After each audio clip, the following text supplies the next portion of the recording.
Hello, kindergartners. Today I am bringing you an art project. Can you see me now? You will need a few things.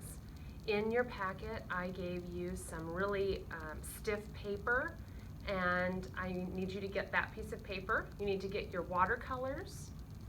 You need a container of water and a pencil.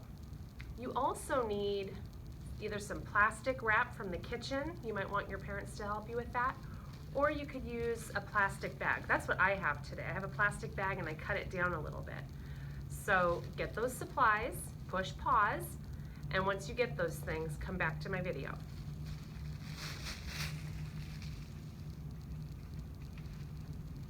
Today we are going to be making a watercolor picture. I think you're going to like how it turns out. So you're going to hear my voice, but you won't see me. You'll see my hands.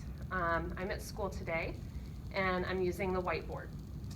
So we're going to draw a picture of things that happen underwater. Think about our story, A House for Hermit Crab, and how maybe there were some rocks, and then how maybe it was sandy down here. I'm using my pencil. Oh, maybe there was some seaweed. I'm going to keep drawing those details. Maybe there was a little seaweed over here.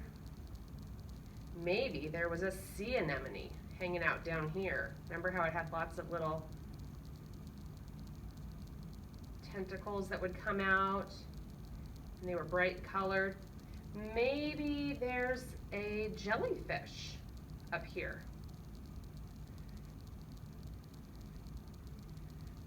You wouldn't want to touch it. Doesn't really have a face either, does it? And then, oh, maybe you want to add a turtle. Maybe there's a sea turtle diving. Now, I don't remember a sea turtle in A House for Hermit Crab, but could we add one here?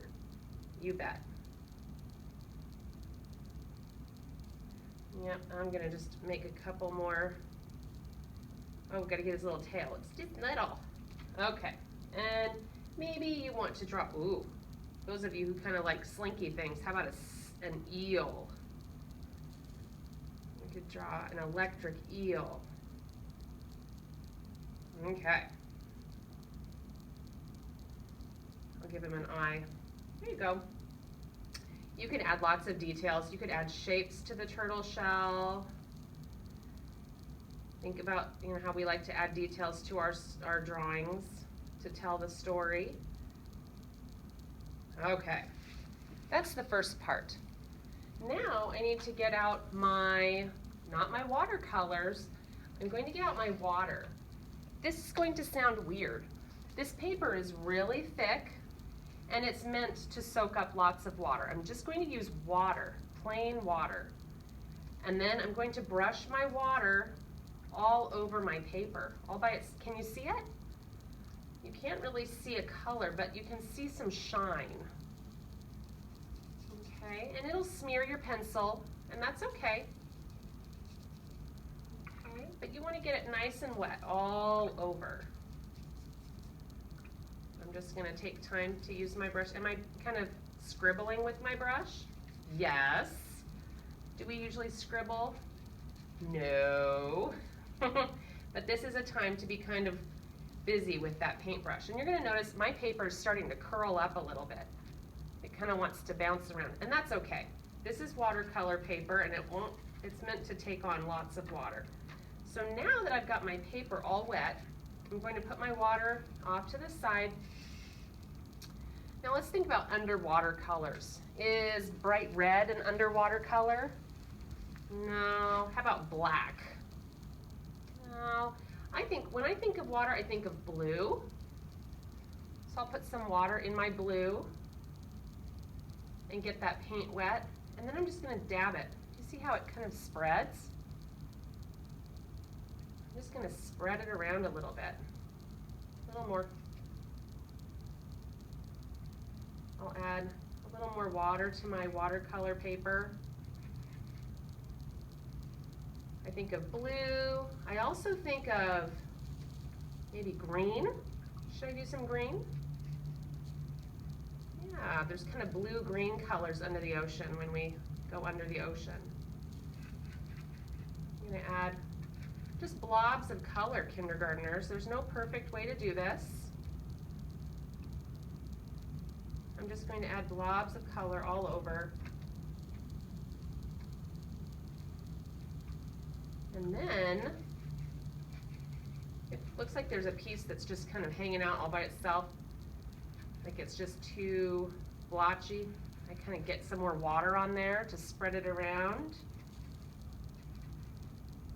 And then, remember I told you to get a plastic bag or some plastic wrap from the kitchen? Before this dries, I need to get that plastic wrap or that bag on my paper. Here's what I'm going to do. Here I come. I'm going to get my paper, my plastic wrap, and I'm going to swirl it around. I think plastic wrap is going to work better than my bag right now. So I would encourage you to get plastic wrap. Okay, and then you're going to let it stay. You're going to walk away and let it dry. Okay, so let's pretend I walked away and I let this dry. I'll come back later and I'll take off that plastic wrap. And this is what I'll have. You'll kind of see there are some swirlies down here where the plastic wrap dried, and it looks like the light is kind of coming through the water. Then, now that it's all dry, I can go back with my color crayons and I can add details. I can use my green and I can color in that seaweed.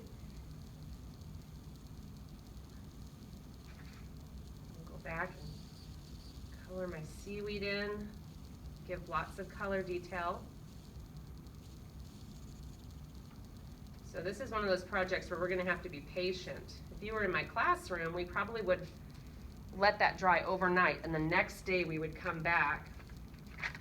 Oh, I did this one the other day. Look at this. I've got a little sea star hanging onto this rock down here.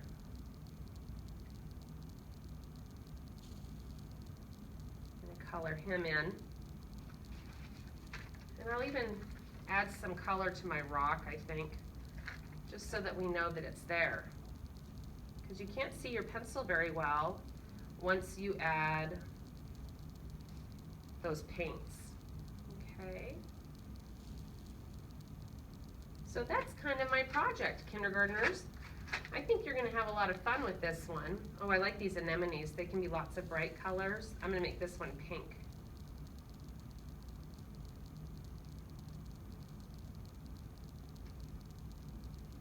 Kind of hanging on down there. Kindergartners, I'd like you to try this out, see what you think. It's kind of fun to use watercolor paper. It's different than the paper that we usually use if we were going to paint.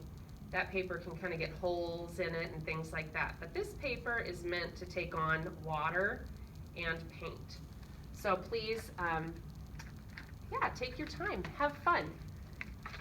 I hope you enjoy this project.